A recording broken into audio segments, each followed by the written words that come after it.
ആർക്കിടെക്ചറിൻ്റെയും കേരളീയ പരമ്പരാഗത വാസ്തുകലയുടെയും കാഴ്ചകൾ സമ്മാനിക്കുന്ന 150 വർഷം പഴക്കമുള്ള കൂമുള്ളിൽ തറവാട്.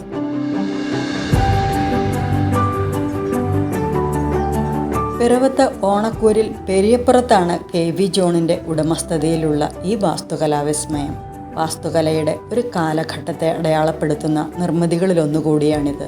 ആർച്ച് വാതിലുകളും അറയും നിരയും നിലവറയും മച്ചും പത്തായപ്പുരയും എരുത്തിലും കുളവുമെല്ലാമായി പരമ്പരാഗത ജീവിതത്തിൻ്റെ നേർക്കാഴ്ചയാവുന്ന തറവാട്.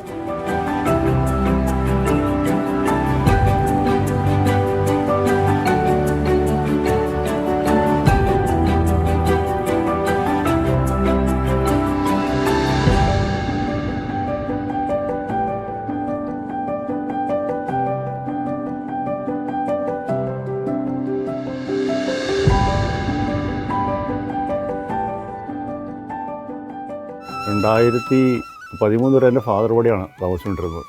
പിന്നെ ശേഷം 2013 പുള്ളി പാരലൈസ് ആയി കഴിഞ്ഞപ്പോൾ ഞങ്ങളിപ്പോൾ താമസിക്കുന്ന വീട്ടിലേക്ക് താമസം മാറ്റി. പിന്നെ ഇവിടെ ബേസിക്കലി കൃഷി കാര്യങ്ങളൊക്കെ അങ്ങനെയൊക്കെ ആയിരുന്നു. ഇപ്പം മെയിൻലി ഇതിനകത്ത് റബ്ബറായിരുന്നു. റബ്ബർ, പൈനാപ്പിൾ അങ്ങനെയൊക്കെയുള്ള കാര്യങ്ങളായിരുന്നു. അങ്ങനെ ഇരുന്നപ്പോൾ കോവിഡ് സമയത്ത് നമുക്ക് കുറേ ഫ്രീ ടൈം കിട്ടി. അപ്പോൾ ഇതൊന്ന് റിനോവേറ്റ് ചെയ്ത് കൊള്ളാം എന്നൊരു തോന്നൽ വന്നു.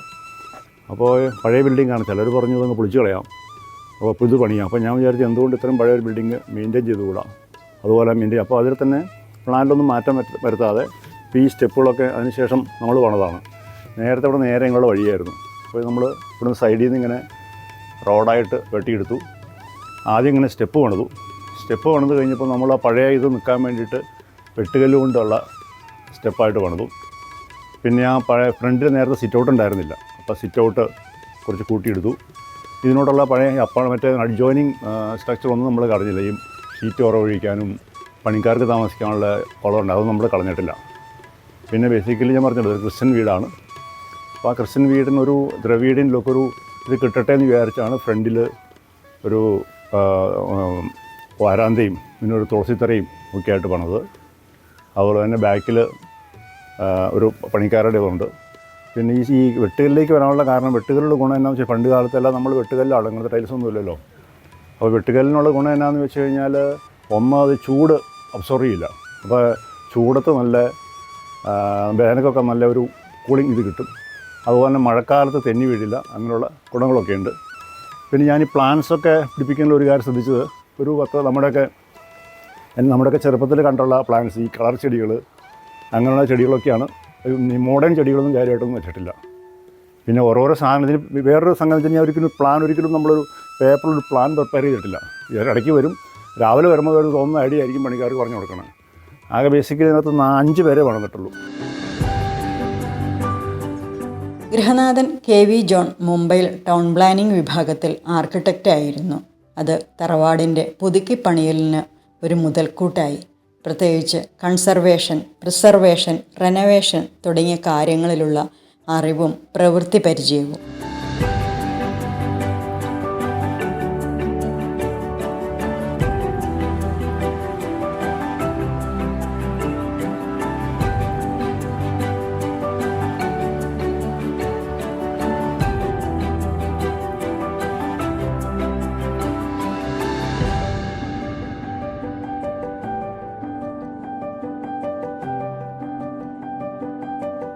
വീട് ആക്ച്വലി ഇത്രയേ ഉണ്ടായിരുന്നുള്ളൂ. ഇവിടുന്ന് ഒരു 2 നിലയായിരുന്നു. പിന്നെ അവിടുന്ന് നമ്മൾ ഇവിടുന്ന് മുകളിലേക്കുള്ള ഈ കോണിയായിരുന്നു, ഡയറക്റ്റ് കയറ് പിടിച്ച് കയറുന്ന ടൈപ്പ് കോണിയായിരുന്നു. അത് മാറ്റിയിട്ട് അകത്ത് നമ്മൾ സ്റ്റെയർ കേസ് ആക്കുകയാണ് ചെയ്തപ്പോൾ ഇവിടെ മാത്രം എത്ര ഉണ്ടായിരുന്നു. ഇത്രയും നമ്മൾ ഇങ്ങോട്ട് കൂട്ടിയെടുത്തപ്പോൾ ഈ മുകളിൽ ജനലുണ്ടല്ലോ, ആ ജനല മറയാതിരിക്കുന്ന ഇത്ര ഹൈറ്റ് നമുക്ക് കൂട്ടിയെടുക്കാൻ പറ്റുള്ളൂ. ഞാൻ പറഞ്ഞ പോലെ തദ്ദേശാസ്ത്രത്തിലെ കണക്കൊക്കെ നോക്കിയാണ് എടുത്തത്. തൂണുകളൊക്കെ അന്ന് ആദ്യം പറഞ്ഞ പോലെ കടഞ്ഞെടുത്ത് ചെയ്തു. പിന്നെ ഇതാണ് ഇവിടെ ആക്ച്വലി 4 സൈഡിലും വാതിലുകളുണ്ട്. ഇത് ഓരോ സൈഡിലേക്കും കയറാനുള്ള വാതിലുകൾ.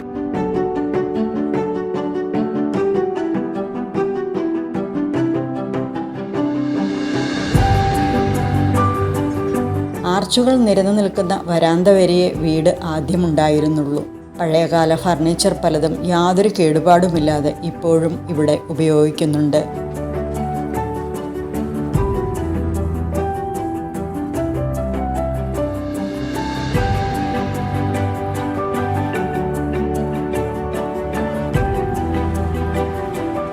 അപ്പോൾ നമ്മളിങ്ങനെ ഇത് കൂട്ടിയെടുക്കണ കാര്യം ആലോചിച്ചപ്പോൾ തൂണ് തടി കൊണ്ട് തന്നെ വേണമായിരുന്നു. അപ്പോൾ നമ്മൾ ഈ സ്പാനൊക്കെ നോക്കിയിട്ട് എത്ര തൂണ് വേണമെന്നുള്ളത് നോക്കി, എത്ര ഹൈറ്റ് വേണമെന്ന് നോക്കി. അപ്പോൾ ഈ തൂണ് കടയുന്ന അവർ പറഞ്ഞു 5 അടി കൂടുതൽ അവർക്ക് പറ്റില്ല, കാരണം അവരുടെ മെഷീൻ്റെ സൈസ് 5 അടി ഉള്ളൂ എന്ന് പറഞ്ഞു. വേറെ പുറത്ത് കൊണ്ടുപോകാൻ പറ്റില്ല. അപ്പോൾ 5 അടി അതിൽ നിൽക്കുന്ന രീതിയിൽ തൂണ് കടഞ്ഞെടുത്തു. ഇത് നമ്മൾ വരച്ചു കൊടുക്കുകയത്. ഈ മുകളിലത്തെയും താഴത്തെയും ഭാഗം ഒരു ആശാരിമാർ ഇവിടെ ഇരുന്ന് ഉണ്ടാക്കിയതാണ്. ഓൾമോസ്റ്റ് 2 ആശാരിമാർ ഒരു 1.5 വർഷത്തോളം പണിതു ഇത്രയും കംപ്ലീറ്റ് ചെയ്യാനായിട്ട്.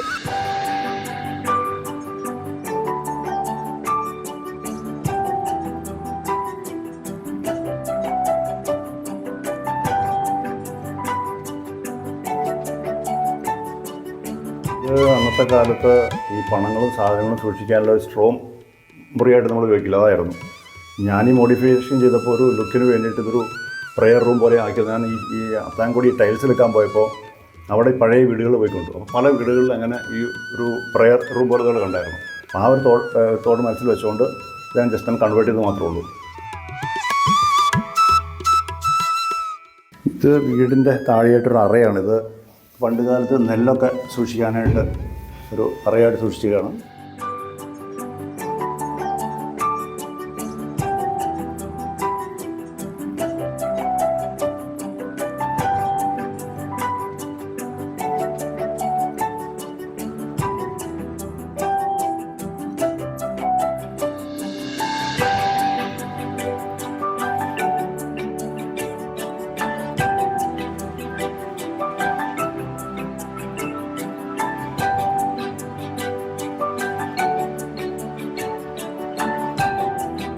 ഈ വീട്ടുകാർക്ക് വേണമെങ്കിൽ പഴയ തറവാട് പൊളിച്ചു കളഞ്ഞ് പുതിയൊരു കോൺക്രീറ്റ് വീട് വയ്ക്കാമായിരുന്നു.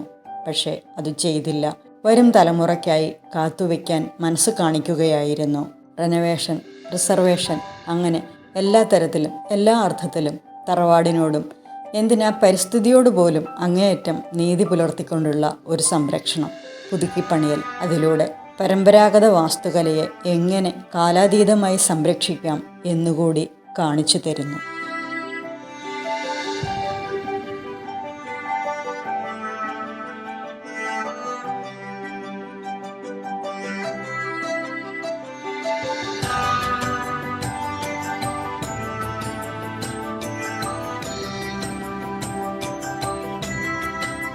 ഇത് ഈ ടൈൽസ് നമ്മൾ അവിടെ സ്റ്റെയർ കേസിന് വേണ്ടി പൊളിച്ച് 2-3 ടൈൽസ് എടുത്തതാണ്. ഇത് ബേസൽ മെഷീൻ ടൈൽസ് വർക്ക്. ഇതാണ് 1885 എന്നാണ് ഇതിൽ എഴുതിയിരിക്കുന്നത്. പക്ഷേ വീട് അതിന് മുമ്പ് പഴയമുള്ളതായിരിക്കണം, കാരണം അതിന് ടൈൽസ് ഇട്ടാണല്ലോ. ഇത് ഞാൻ ഗൂഗിളിൽ സെർച്ച് ചെയ്തപ്പോൾ ഇന്ത്യയിൽ ആദ്യമായിട്ടൊരു ജർമ്മൻ മിഷണറി ഇവരാണ് ഈ ടൈൽസ് തുടങ്ങിയത്. അതുപോലെ ഇത് മാംഗ്ലൂർ ടൈൽസ്. ഇത് ഈ ആക്ച്വലി ടൈൽസിനെല്ലാം മാംഗ്ലൂർ, ഈ ടൈൽസ് മാനുഫാക്ചറിങ് ഇന്ത്യയിൽ ആദ്യം തുടങ്ങുന്നത് മംഗലാപുരത്താണ്. അതുകൊണ്ടാണ് ഇതിനെല്ലാവരും മാംഗ്ലൂർ ടൈൽസ് എന്ന് പറയുന്നത്. ഇത് ഇതിന് മുകളിൽ നിന്ന് എടുത്താണ്. ഇത് 1978 രൂപ.